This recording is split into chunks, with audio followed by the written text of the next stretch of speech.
Ladies and gentlemen, my name is Jesse Fergal, and you're listening to Working Capital, the real estate podcast. My guest today is Mark Kenney, President and Chief Executive Officer at CAPREIT. Mark Kenney joined Canadian Apartment Properties Real Estate Investment Trust, a TSX-listed company, in 1998. In 2019, Mark was appointed President and Chief Executive Officer. As Canada's largest publicly traded provider of quality rental housing, CAPREIT currently owns or has interest in approximately 67,000 residential apartment suites, townhomes, and manufactured housing community sites well located across Canada, the Netherlands, and Ireland. In 2020, CAPREIT was included in the S&P and TSX 60 index.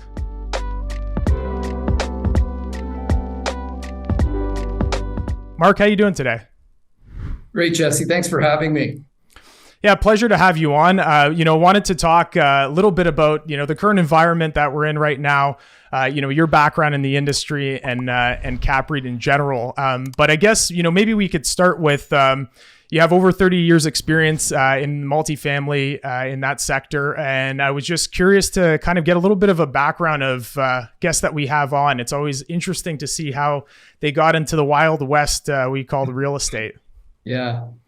So I don't know, because I go back in time here to when I was growing up, I think it was very normal for young people to be interested in cars and real estate.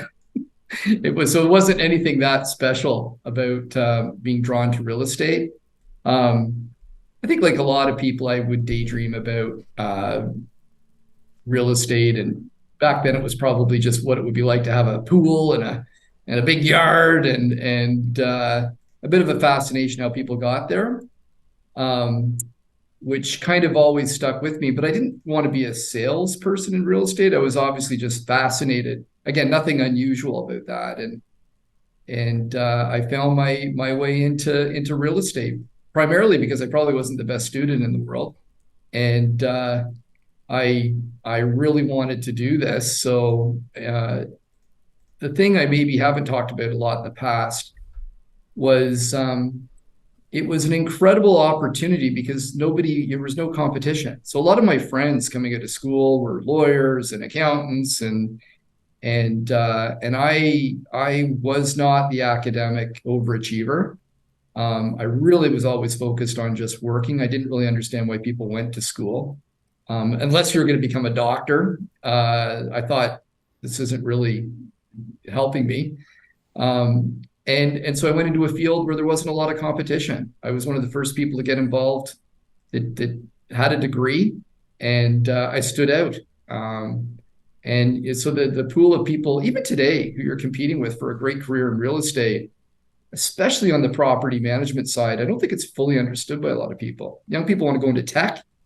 A lot of people want to go into crypto or sales or something glitzy. But the cautionary tale is who are you going to be competing with in there, and where can you really, stand out? Yeah, fair enough. I try to ask every time I have somebody with your amount of experience in the industry. I find the late 80s and early 90s commercial real estate world kind of fascinating, not just in North America, but specifically in the kind of Toronto environment. And I find that younger people in the industry, I consider myself included in that. I think it's important for us to understand the history of some of the times that we've gone through in real estate, whether that's the early 90s, 2000, 2008, and what we're currently doing today. But I'd like to just get your perspective. Obviously, you're working in the industry during that time. Do you see any applications, or do you see anything that was happening back then that are reminiscent of what we're going through today? Well, very different back then. Just to touch on what I said a minute ago, apartments in the 80s were the dirty cousin of all real estate sectors. Nobody wanted to be involved in apartments. So that, again, was a reason to go there. And I'd like to say I was a visionary and saw that. The truth is I got a raise every 6 months, and that's why I stayed in it. And by a raise, I mean, all they had to do was throw $500 a year at me and I was there to stay. Most people my age that had gotten into multifamily, and it was starting to happen early 90s, would be lured into commercial immediately. Like if a commercial job was to present itself, you'd leave multifamily, go into commercial. And that was the general trend, is you aspired to get into commercial in some form, especially office in Toronto at the time. So for me, I guess partially because I was, excited to get a raise every once in a while, I dragged into the sector longer. And the longer I stayed, the more experience I had and the more sought after I became. So in terms of the kind of the history that you had with CAPREIT and in the career in general, like I come from the office world, and, I find it still kind of amazing today that, we're very specific about when we're talking about real estate, whether it's rentable square feet, everything's per square foot. And I talk to our apartment team, and, we're going by either the door if it's, by the unit, or by the bed if it's student housing. But how have you seen that evolve over the last even 10 years in terms of how I feel like it's, you guys have now kind of been more formulaic than you may have been in the past, but there still seems to be a difference between the pure commercial stuff and apartment world. So apartments, like give you an idea, like in 1996, I worked for a company by the name of RealStar. And one of my career benefits with RealStar is I was hired as one of Canada's first multi-province property managers. I was a district manager with RealStar, but I was overseeing property in 3 different provinces. I think I was the only one in the country at the time. Okay. So the reason that's important is that the consolidation hadn't even started then. There was the consolidation of big ownership pools in multifamily has only really happened in the last 15 years, if at most. And that's where all the career opportunities come from. So you've got, for the first time, a handful of big companies that you can have a traditional career of promotion if you're going to be an employee. But most of the sector is still private. Most of it still is. And it's a great ownership path. It's a great investment path. It's not necessarily a career path. And I think that now in multifamily, there are institutional owners like CAPREIT and Starlight, you have Hazelview, you've got all these different companies that are larger, and you can have a progressive career from the entry level right to the top kind of thing. But imagine a sector that's as old as real estate and multifamily in particular, where that opportunity is a new one. Still new. Very, very few people, when we're looking to hire, I can't find people with 10 years experience in the industry for senior jobs. If they have 10 years of experience, they can pretty much name their own price. Yeah. And in terms of the last couple of years, it's no surprise, industrial, multi-res, there's been some key sectors that have been red hot in terms of the demand, the actual availability of the space. Why don't you give us a sense in terms of the last few years for multi-res, the pricing right now, the valuations that we saw, were we just at a frothy time where the valuations were getting a bit disconnected from the actual real environment in terms of the rent, or do you take a different view on that? No, I don't think so. I think my view is the institutions called CAPREIT or others that talk about cap rates, that's our game. The private market looks at price per door. They look at whole set of different metrics, how much leverage they can get, is there yield spread. They don't care about yield. They just care about paying off their debt.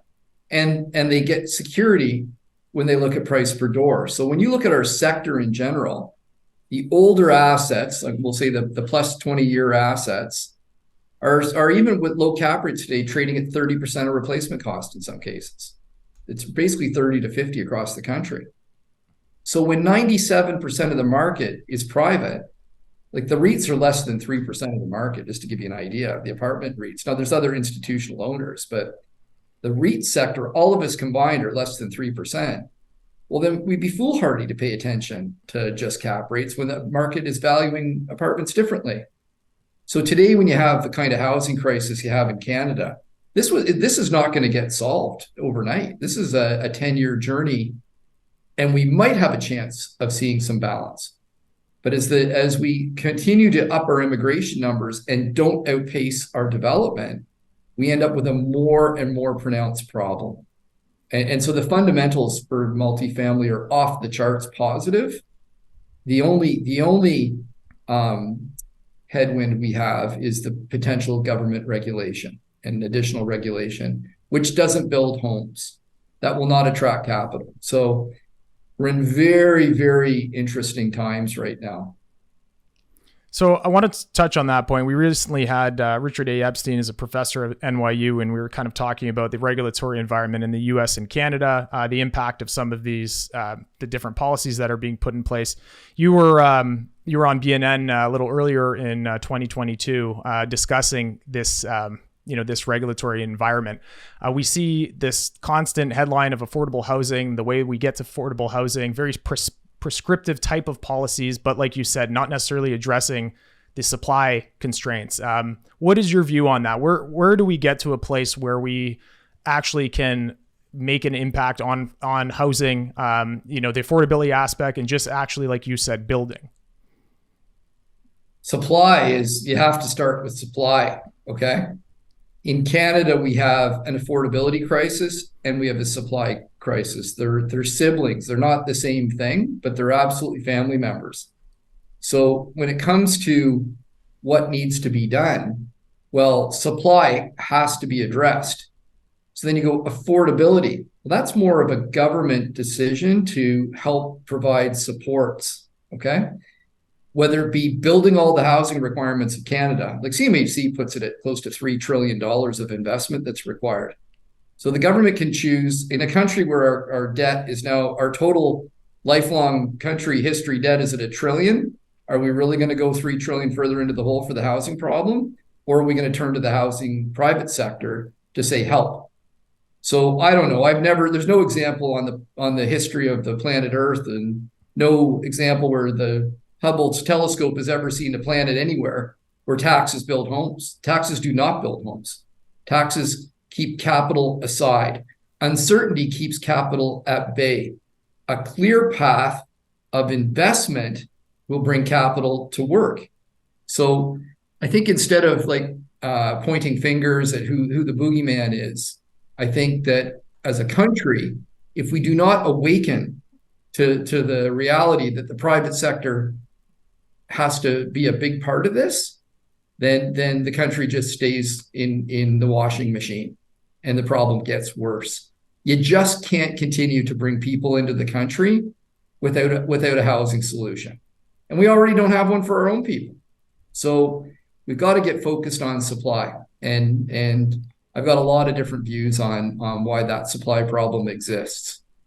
So I'd like to get into a couple of those views in terms of the supply, because you hear a number of different reasons that we believe that this is the case, whether it is the regulatory environment not being able to build, not being able to build certain asset classes. What do you see? What's your view on that? If you could name a couple on the supply end. I'll give you one that nobody's talking about, and hopefully this is interesting. Sure. Taxes, whatever, we got to get through that gate. But then it's like, why don't we have affordability in housing in Canada? Well, the number one distinguishing factor between Canada and the US is the cost of land. But why is the land so expensive? We have a lot of empty land. We have a lot more empty land than the US has. And so why? Well, the answer is, in part, that in Canada, if you need multifamily, it has to be on municipal services, okay? If it's on municipal services, then you can put multifamily. Have you ever thought of it? When you drive in the countryside, you never see an apartment building. Why? Because it's not on municipal services. It's not because nobody wants a sixplex there. It's because it's not on municipal services, okay? So municipal services drives up the cost of land because municipalities are doing nothing. Like, they're slow, they're bureaucratic. There's a finite amount of land in our municipalities, okay? So they have to expand hyper fast so that we can get things. So that's the land price issue. Then you have development fees. So before you even break ground, in Toronto, you got $250,000 of land cost and $200,000 of development fees. Why? Because it has to be on municipal services, okay? So then you go, well, what do you do about that, Mark? Well, if you look at the US, think of a very robustly built market, Dallas, Texas. Okay. In Dallas, Texas, they have what are called municipal utility districts, MUDs. And in Dallas, Texas, there's 58 of them right now. And what those are is private sector building municipal service hyperfast. So the private sector can do it more efficiently than municipalities can, and they can do it faster. And they can attract capital to do it. Municipalities are capital constrained, they're efficiency constrained, they're ability constrained. So number one thing we can do is embrace a different way of getting more land to build more in Canada. We got lots of land. There's no excuse for this. We've got a planning act that makes us put multifamily on municipal services. Nobody's talking about this. This is at the core of the affordability issue. Now, interest rates, sure, and supply chain issues, sure, but we can solve those problems. The one problem no one's been able to solve in Canada is land costs. So I'm thinking about some of these more, suburban or rural areas where you actually don't have services. What does that structure look like in terms of actually getting that paid for? In terms of, is that something that you give credits to landowners that are there to have it built, but somebody's ultimately got to pay for these services to get built? So you mentioned MUD, so a private sector solution. How would something like that work in kind of our environment? Let's say Ontario. All right. Have you ever been to a cottage? Sure. Have you ever been to a house in the country? Yeah. Every single one of those properties is on a well and a septic. Every single one. Mm-hmm. Without exception. Maybe it's a holding tank. Maybe it's a weeping bed, but they're all on wells. Okay? So it can be done. You look at manufactured home communities. They're all on their own water system. They all have their own private waste treatment. Okay? I love to talk about the example of a piece of land in Barrie, Ontario. A building lot in Barrie, Ontario costs about $600,000 to $700,000. It's on municipal services. That exact same size piece of land, 5 minutes away, is about $15,000. You can't convince me that we know that it costs about $50,000 to private service a lot. Okay. And we know the province oversees this. This is why I'm such a loud advocate for manufactured housing as part of the solution. It's not the urban solution, but it's part of the solution. We've told government you can have home ownership in Canada for under $200,000. That's the cost of a 1,300 square foot manufactured home. Sure, it's not the traditional home, but people can get into the home ownership market, and they're blocking them out of it right now by not permitting the zoning of these kind of communities. So when you think about it, over 30 million Americans live in a manufactured home. It's been used to treat affordability for decades. In Canada, we shut down the sector about 30 years ago and said no more, because multifamily needs to be on municipal services. So if there's take that example, if that delta is that large between 600,000 and 15,000, wouldn't there be, I'm thinking just from an economic standpoint, wouldn't you have developers coming in and literally paying for those municipal services specifically per project? Or is that Isn't that a good idea? That sounds like a good idea. You like that one? I like it. Nobody's listening to me, but I think it's a great idea. So just on the other point there, you mentioned development costs. So the land cost piece, there's the municipal services. On the development costs, I mean, it's just from my point of view, it's so expensive to build. And when you hear these stats of how much development costs are as a percentage of the project, I don't know how we got to where we got today. But for listeners that don't know, can you talk a little bit about the development charges and costs for doing any given project, in your portfolio and how onerous that is on the developers? Well, in the big cities, it's over $200,000 a unit, $200,000 to $250,000 a unit. The land is $200,000 to $250,000 a unit. We haven't built anything yet. So you reduce those costs, and then you've got the hard costs. But if we could knock 35% out of the cost of home ownership by being efficient, that's a good start. That helps things out. And then an overly supplied market will just bring balance into developer profits. That's a good idea. So we've got answers here. There's 100% answers. It's just sad that we're not embracing these solutions. Mm-hmm.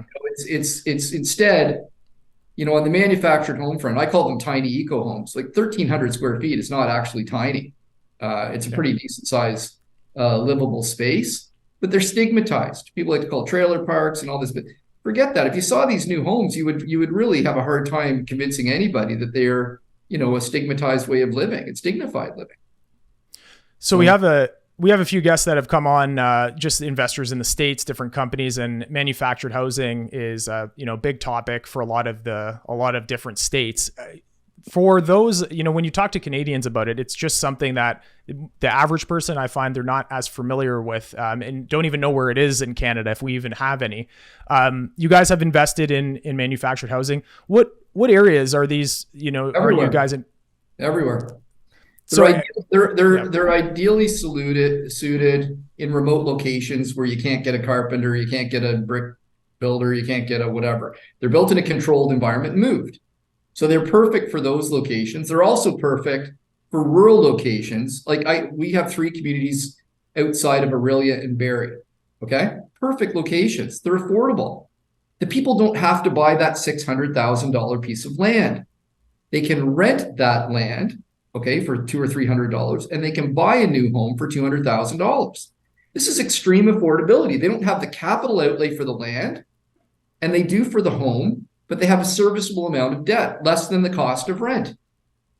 So why not give people the option? It's regulated by the province. With brand new infrastructure, you don't have the risk of aging infrastructure communities. And it's kind of like there's no excuse, quite frankly, that we're not doing this. And to say, oh, we don't know about it. Well, Canada was doing this for decades until planning acts were changed so that multifamily had to be on municipal services. And when did all this untapped land? Sorry to interrupt. I was going to say, when did that happen? Where we basically mandated that it had to be on municipal? In the 80s, okay, when housing was affordable. You got to remember, in Canada, immigration was never a topic because we had affordable housing. Mm-hmm. We've hit the tipping point here, probably 20 years ago, and nobody woke up. And now we're in a catastrophe, and we're making it worse by putting more people in homeless situation. So what do you see, Mark, as the kind of going forward, if something isn't done here, is it the political will that's kind of hindering this? Is it other factors that are really stopping us from being able to kind of push forward with some of these prescriptions? I think the narrative of blaming REITs or blaming parties is failing fast. I think NIMBYism is quickly disappearing because the situation has become dire. So I'm hopeful that it takes a good reset to get people thinking. I'm frustrated by personality type, but I find it hard to believe that when we've got such obvious examples that we can duplicate, like municipal utility districts and manufactured homes as a solution, and the whole host of things that we can do, and we're not doing any of it, none of it. We're talking about the problem, and I think hopefully we're getting beyond the finger pointing and getting on to solution phase. But anybody in real estate, I think, owes Canada the obligation of speaking up. And I keep saying this, like, we've got to stop being polite about it. Like, people need to start asking hard questions in public about why we're not pursuing solutions. So there are like, the province of Ontario has taken action, and that's a decent step. But I think it's all hands on deck. Like, as the REIT community, for example, REIT sector in Canada has 230,000 units planned of new apartment development. Now, that's not just the apartment REITs, that's the diversifieds as well. That's in the pipeline. And the government's talking about taxing REITs. So that's going to disappear. So we got a pipeline and a solution, but we've got a narrative around, I don't even know what it's around anymore, that REITs are destroying affordability. Like, if that's the case, then what's going on in Canada right now? When you say tax REITs, you're talking about losing the kind of the flow through status that they were pretty much created for. I think there's a narrative that REITs don't pay tax, and that's not true. Our unit holders pay income tax. Those income tax rates are higher than corporate tax. Yep. So it's a narrative around big is bad, but we're tiny and we're not bad. So instead of like picking on big, I think pick on bad behavior is what I'm an advocate for. Like, if there is bad behavior by actors out there, then those actors should be corrected. But you can't chase someone because they're perceived as being a large entity. You need to chase someone because their behavior is bad. So I'll give you an example. CAPREIT is only doing new construction apartments now. That's all we do. We're not buying the value add assets anymore. We're selling them. So how is this bad for Canada? At a time when we're like, I don't understand. I'm lost. Yeah. Can't have it both ways. You can't have it both ways. So, Mark, I want to be mindful of the time here, but I do want to talk a little bit on a positive note in terms of the projects that CAPREIT is working on. Anything exciting in the pipeline that you'd want to mention, and maybe even touch a little bit. I know that you're in Ireland and the Netherlands, which is kind of cool. I don't think we hear enough about that locally, so I'll let you go there. Well, our focus is really on Canada because the crisis is here and we have to contribute in any way we can here. So what I get very excited about is that we're doing quite a bit of disposition work, selling some of the older assets. I'm a big advocate for putting those assets in nonprofit hands. If you want to solve affordability, why not go to a targeted neighborhood that has affordability problems? Why not help those people? And you can do it now and fast. I don't understand why you build something for 100 cents on the dollar when you can buy for something for 30 cents on the dollar now in a neighborhood that needs help. So I'm excited about that conversation, and we're getting great traction with government finally understanding that this is a part of the solution. It's not going to solve affordability crisis, but it'll help some folks that are distressed, potentially, and it's better than building new.